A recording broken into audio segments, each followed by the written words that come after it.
I wanted to spend some time talking about the pros and cons of using tools. Specifically going to focus on oracle cards and tarot, talismans and amulets and fetishes.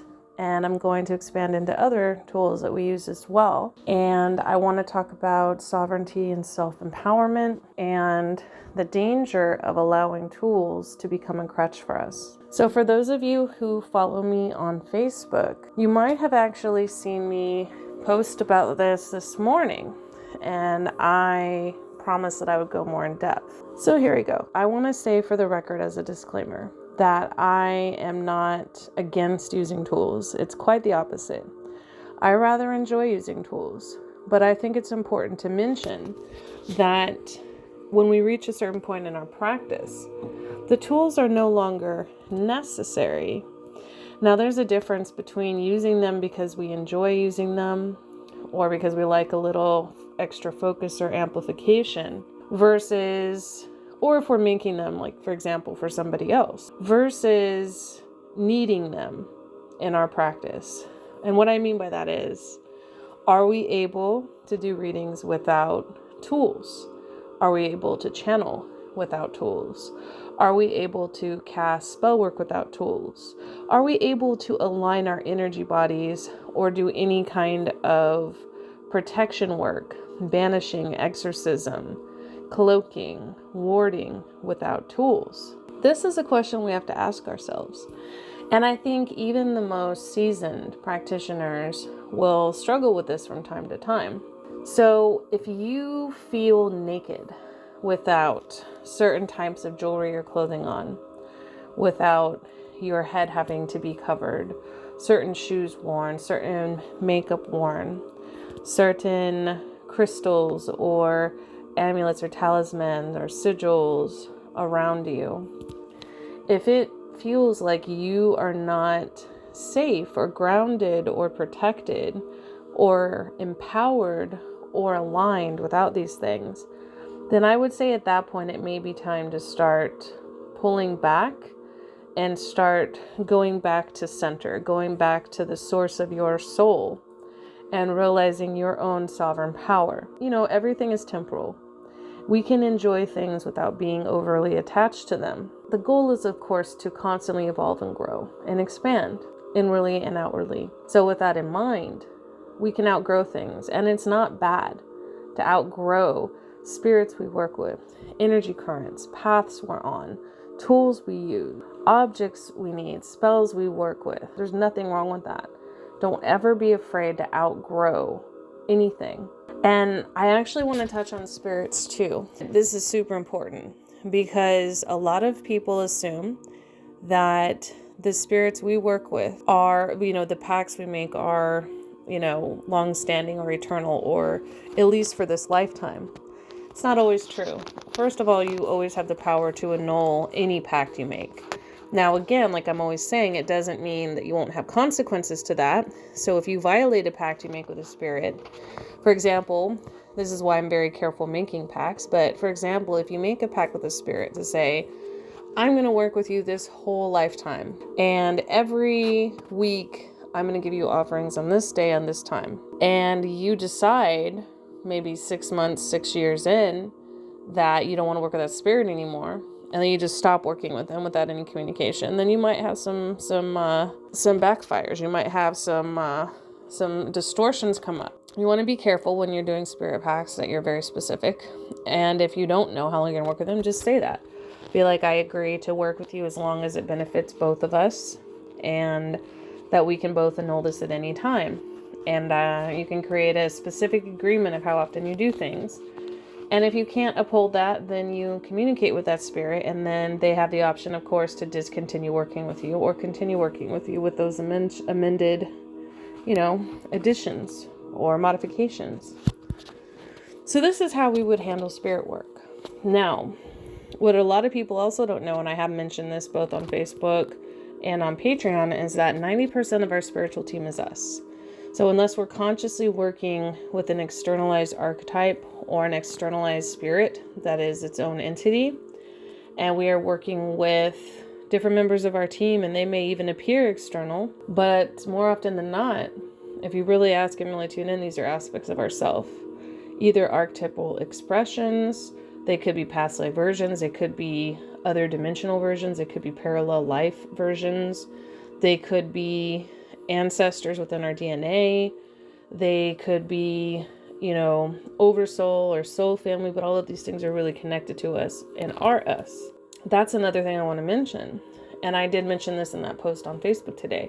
So if all of these spirits are essentially part of us and we're using energy to charge up tools, then it's essentially all coming from us then, isn't it? If you need tools because you're starting out, or if you feel like you still need tools as you're working on your clairs or you're working on your energy, then that's fine. I don't want anyone to feel bad or feel ashamed or feel shamed of using tools. There is nothing wrong with using tools at any point in time. So please don't get me wrong with that. But definitely check in and ask yourself, is this something I really need, or is this something I'm using as a crutch? Is this something that I'm doing because I enjoy doing it, or because, hey, this will be helpful to do in this particular minute, give us a little extra juice? Or is this something that I've been leaning on and it's actually working to my disadvantage because I am limiting myself and really leaning on this as a crutch? So we have to be able to honestly ask ourselves these questions and assess at different points in our life. I used to wear a ton of protective jewelry and a ton of jewelry associated with the spirits I worked with. I don't do it as much anymore. If I feel pulled to, I'll do it, but it was like habitually. Okay, well, Monday is Papa's day and I work with him, so I better wear his jewelry. And Saturday is Balance Day and I work with him, so I better wear his jewelry. And Thursday is Papa Dambala's day, so I wear his jewelry because I work with him. And Friday is Boone's day and I work with him, so I'll wear that waist bead. Oh, I don't want anyone having access to my energy at a certain point, so I'm gonna make sure I'm wearing these amulets anytime I go out. And I'm gonna make sure I have this under my pillow and this hanging over my bed and these, sigils and runes and stuff. And it's just like, if it's to the point where it's become this mechanical, really like, I need this because of this, and there's no soul guidance behind it, there's no real heartfelt connection, you're not doing it from a place of, I'm enjoying this, or this is something I want to do, but you're doing it because you feel you have to, or you need to, that's not really a good energy to be in my opinion. Again, take what resonates, leave the rest, because everybody's journey is different. And if you have an agreement, like with a spirit or on your path to do certain things, if you're in a close practice, there are certain things that are part of that close practice that you do. But you can still decide like how often, and you can still have an individual relationship with the spirits of that practice and decide with them what's going to happen, like what they're okay with, what you're okay with, what they're not okay with, what you're not okay with. So it still needs to be fluidic. It still needs to be based on what's good for you and your growth. And some spirits and energy currents come into our lives to help us at certain points in time. And so it doesn't mean that they're always going to be there or that we need them there. We can actually master archetypes or outgrow spirits. It doesn't mean they're more powerful than us or we're more powerful than them. It just means that we come across different points and different types of path working at different parts of our journey. And so at the end of the day, like, if you don't need to do certain things anymore, or you don't need to work with certain spirits anymore, that's a good thing. That's not something to be afraid of or something to be concerned about. It means you've mastered what they had to teach you. And so they're going to move on and teach someone else. Or they've worked with you to a certain point and you don't need their help anymore, so they're going to go work with someone else. And it can go both ways. I mean, there are those of us who, we're the ones that are helping our ancestors, or spirits will come to us to get help with certain things. So it can go both ways. But the point is, we are not always going to be on the same path, the same journey, working with the same spirits, the same energy currents. It can always shift and change and evolve. So with the tools, do what you feel led to do intuitively for your soul's growth and what helps you. As soon as something starts being a crutch or is something that no longer helps you and it's just become like this habitual mechanical habit or process, then I would step back and I would look into that. I also want to mention that there is a danger to relying too much on readings. So this is something that I know a lot of people have talked about. So I'm just going to give my take on it. The goal, of course, is for everybody to learn how to access different dimensions of themselves, ranging from their lower selves, their middle selves, and their upper selves, and everything in between. It is also important that everybody be able to access their own records. And for some, it comes easier than others and more naturally, and others have to work at it. And that's okay. We're all here to do different things. Or as the Oracle in the Matrix trilogy put it, we're all here to do what we're all here to do. So there are going to be certain things that you might have a natural knack for because it's in your DNA from past lives, from ancestry, or because it's just a natural talent that you have in this life or something that you can grasp really well. But that doesn't mean if it's not that you can't work at it. So if things like meditation don't come easy to you, then, try different forms of meditation. I know I have all this on Patreon, try different kinds. If you're somebody that can't visualize, well, then do things based on, clairaudience or hearing or, for example, clairalience or smelling, or work on developing your clairs, activating different chakra points and different nadis and major and minor chakras. So, work on raising your chi by sun gazing and lunar gazing and doing things like yoga and qigong and tai chi, listening to reputable high hertz music, using certain crystals. I mean, you can use these things to raise your energy to the point where just with your energy alone, you are able to do mental or astral constructs or emotional constructs and create these energy fields and these crystalline fields to where you won't need to do tools at all. You can raise your energy to the point where you have a Kundalini awakening, and then you can easily access higher realms. You can easily access different dimensions of yourself, or where you get to the point where you activate your soul star chakra so you can start accessing the akashic records. So this is an internal journey that reflects in the external world. And of course, I have a lot of different posts that touch on a lot of this on Patreon, and depending on the tier you're in, you will have access to it. Another thing to be cautious of with, like, let's say you go online and you like to watch tarot readings or oracle readings. Let's say you do it because you like it, because it's encouraging or it's fun. Well, that's okay. But just don't get obsessed with seeking external confirmation all the time. And I say that as somebody that puts out, tarot and oracle readings online and on Patreon.